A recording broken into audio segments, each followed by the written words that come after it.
i passava tot pel carrer Boixer. Hi passava la Patum, hi passava la professor de Corpus, que era molt maca, i és la cosa que em sap més greu que van treure de Berga. Era molt maca la professor de Corpus, amb el talent, amb la custòdia. Allà aquest carrer, hi havia molta vida. Doncs hi festejava l'alcalde Noguera, la seva dona, que va ser, el Caselles, que era un delegat sindical, era de l'Ajuntament. Ells es feien fer el seu salt allà al nostre carrer i no se sortia d'aquell carrer. Allà hi havia 6 o 7 salts o 8 en puestos d'aquests, perquè com no podien donar el salt en d'altres puestos, el feien a casa de la nòvia i i s'hi van casar allà, aquest carrer.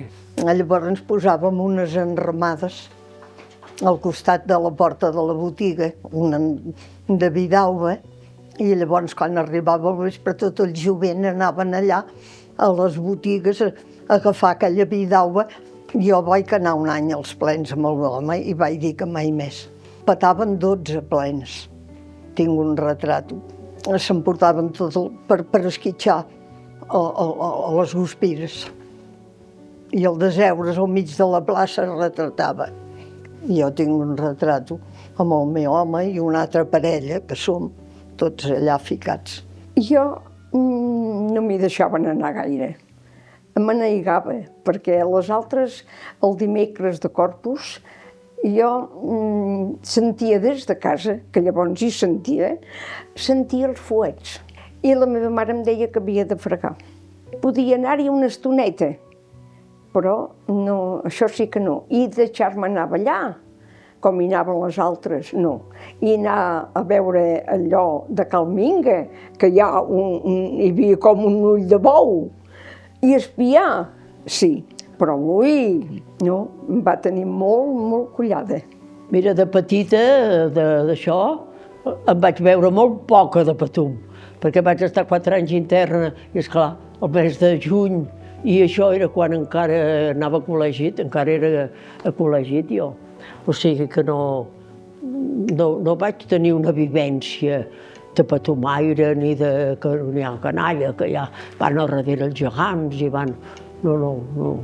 Quan vaig anar a viure al carrer Major, el diumenge de Corpus, i el dijous de Corpus, i el dissabte i el divendres, sempre era obert. Esclar, la gent de fora teníem els llibres de la Patum, i teníem d'això, i era quan els venien a comprar, esclar, veien que estaven editats i això.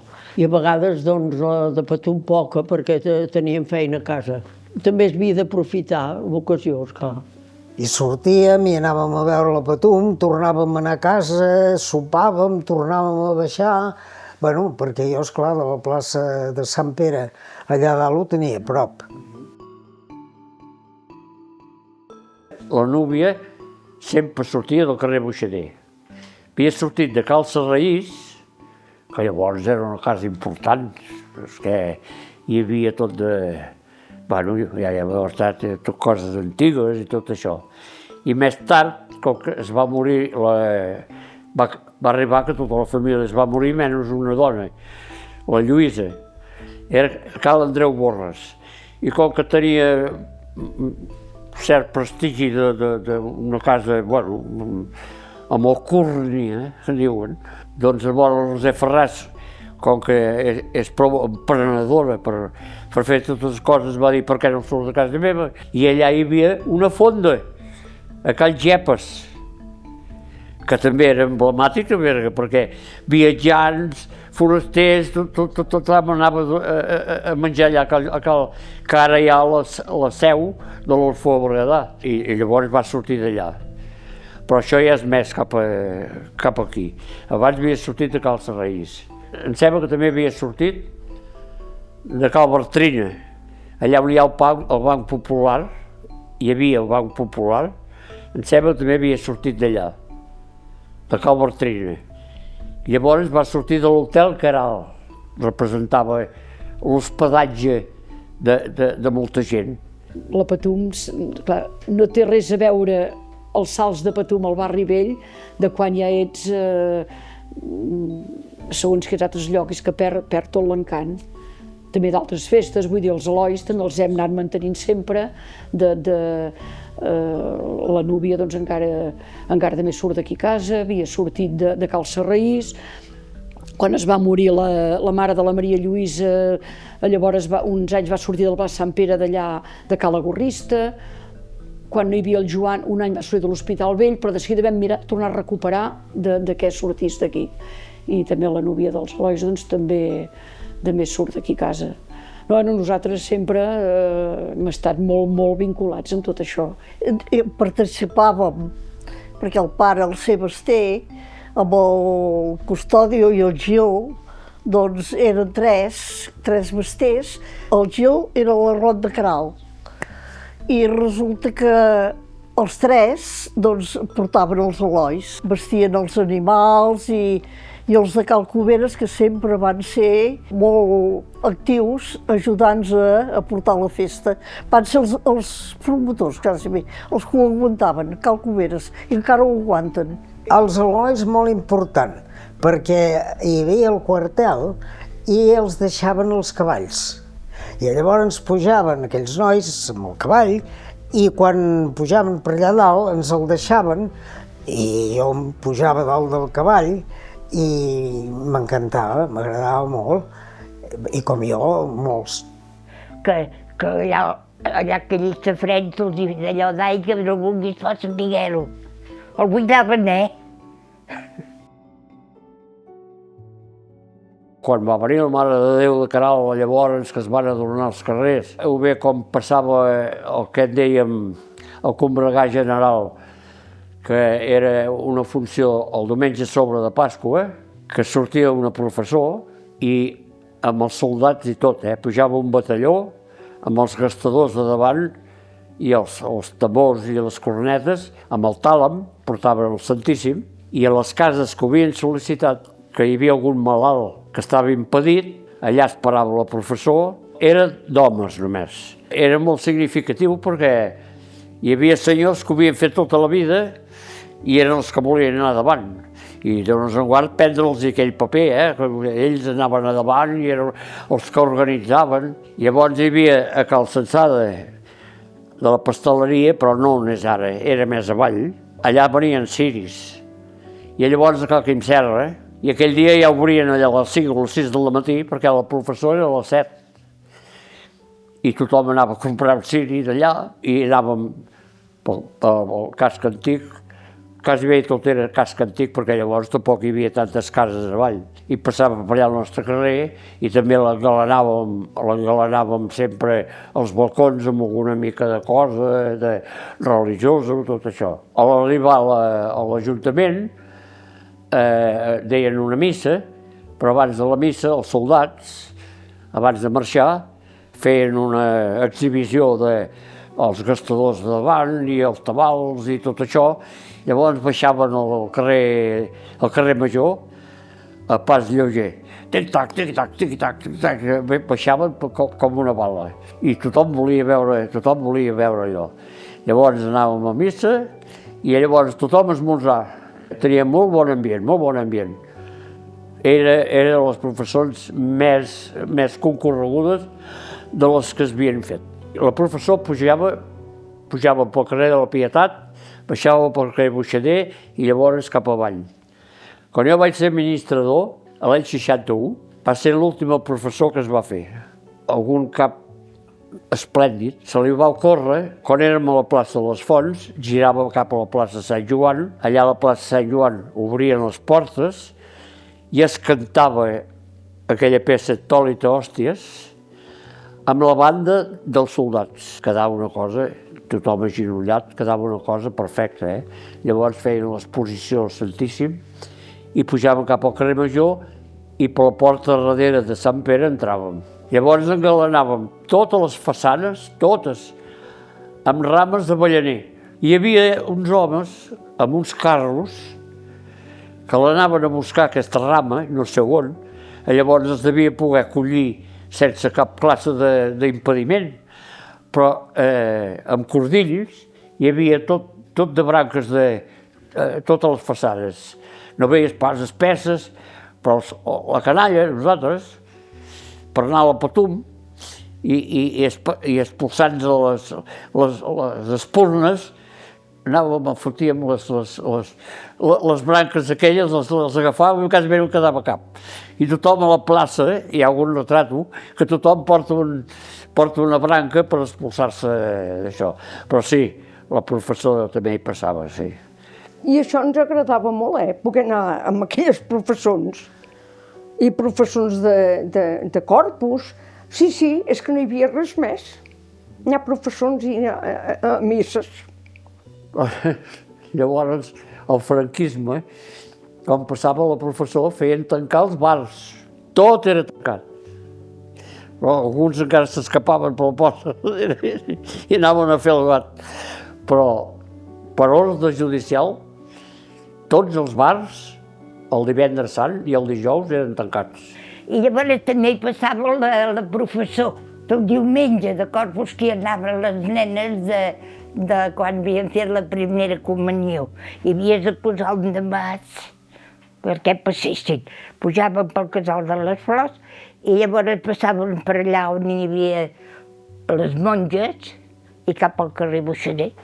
Abans també hi havia la processó del divendres sant al vespre, carrer Major, 4 cantons cap al carrer Verdaguer i tornar a pujar per això. Després ja es va anar perdent, però sí, la professor amb els passos que hi havia del Natzaret, que és el Natzaret que encara hi ha a l'església de Sant Francesc, el sepulcre, que encara el tenen a la capella de la Pietat, el Sant Crist, i la Mare dels Dolors de Sant Pere, que també està exposada allà a Sant Pere, els 4 passos, i llavors també hi havia els papos que dèiem nosaltres, amb tots els instruments de la Passió. Què passa? Que també recordo que hi anàvem la meva mare i una seva amiga, l'Angelina, i la Montserrat i jo hi anàvem, però a vegades havíem rigut molt. I el del dijous, això és el divendres al vespre, però el dijous sant també anàvem a fer les visites a les esglésies, als monuments, a les vetlladores, a Sant Pere, a Sant Joan, Sant Francesc. I el dijous sant també sortien a cantar la Passió, i també, esclar, aquella colla d'homes que cantaven a la capella i tot això, amb un friscorn i d'això, sortien a cantar la Passió pels carrers. Clar, això ara és inimaginable perquè abans hi havia un respecte i era... es va intentar fer alguna d'això, però no, havia perdut tota l'essència de tot allò. En aquella època, en sortint de Missa del Gall, els nois que els agradava una noia els enviaven aquesta carta i llavors a vegades passaven a les 2 o les 3 i cantaven nadalenques. La nit de Nadal és nit d'alegria, que el fill de Maria és nat al portal. I moltes, maco, era molt maco. Això era preciós. Tot de nois, jo no et puc dir. Entre ells el meu home. Després va ser el meu home. És que exactament no sabies quin venia per tu, perquè eren 7 o 8 o 10, però jo ja sabia que era el Pere. El Pere venia per mi. Sí, era molt maco, això era molt maco. Vaig fer de Maria Magdalena, i tant. I després les 3 Maries a l'any sobre. I era molt demanat això de la Maria Magdalena, però jo allà anava a concurs de sardanes. Jo no sé si ho va ser de Cal Ferran, la Maria, que ja és morta, no sé si va ser elles o què, que es van cuidar de que jo pogués fer de Maria Magdalena. Em van guarnir, em van portar de collarets, ho van ser elles. Les que em van fer de Maria Magdalena. No sé en qui ho van anar-ho a demanar, I l'altra, una va fer de samaritana i l'altra de la Dolorosa. A part de les festes de l'aniversari de la Mare de Déu, que van ser molt macos, però el que va fer molt goig també eren aquelles setmanes abans de les festes, veure els vespres tots els veïns treballant als carrers, gent que mai s'havien conegut, mai s'havien vist, doncs es van tornar a trobar. I resulta doncs, d'aquest aniversari llavors també es va mantenir que molts anys doncs, bueno, la gent va tornar a fer unes coses que feia molt temps que s'havien deixat de fer, això de trobar-se veïnalment, i llavors després d'aquest aniversari de la coronació hi van haver molts carrers que encara van mantenir durant molts anys doncs, sopars veïnals, com vam fer nosaltres. El 91 va ser una manera doncs, de tornar a engrescar tot el carrer, tornant-nos a veure. Llavors, cada 2 mesos, això aquí al nostre carrer fèiem, a part d'organitzar la festa del carrer, doncs hi havia un mes que fèiem una sardinada, fèiem la castanyada, i es va mantenir això mentre hi va haver un suficient caliu veïnal doncs, com per poder-ho fer. I sobretot a l'església de Sant Pere, perquè jo havia vist ara, hi ha un capellà, i n'hi havia 13 o 14, mare de Déu, es posaven a banda i banda, te'ls aniria dient jo tots. Mossèn Llucià, mossèn Vinyes, mossèn... Mare de Déu, n'hi havia de capellans. No, això no. Ni celebracions, poca cosa. Vaig quedar amb una iaia i amb una mare, treballaven a la fàbrica i no. Que era Nadal, poder sí. Sé que em compraven aquelles rajoletes de torrons, perquè era Nadal. Però em feien cagar el tio. I em donava una mica de reis, això sí. Però poca cosa, no. Celebracions, cap. Ni compleanys, ni fins que ara aquells compleanys, res de res. Encara hi havia les festes de carrers, que esclar començaves al carrer de l'Harmonia, al carrer Boixader es feien 2 festes, per la Mare del Roser el juliol, el primer, aquí a la part de baixa, llavors per Sant Roc, al carrer Balmes, a la plaça Doctor Saló, al carrer Verge de la Salut, al camí del Roser, a veure, si me'n recordaré de més, Sant Anna al carrer Major, Sant Ramon, al carrer dels Àngels, les Neus, a la plaça Maragall. Bueno, que començava un rosari de festes de carrers i, clar, normalment les festes d'aquestes de carrers eren totes estructurades a la mateixa manera. Al matí hi havia normalment una missa a l'església més propera d'on era el carrer més pròxim, els jocs de cucany, no, al matí hi havia, sí, una xocolatada, i llavors a la tarda hi havia jocs de cucany, els jocs de cucanya tradicionals de tota la vida.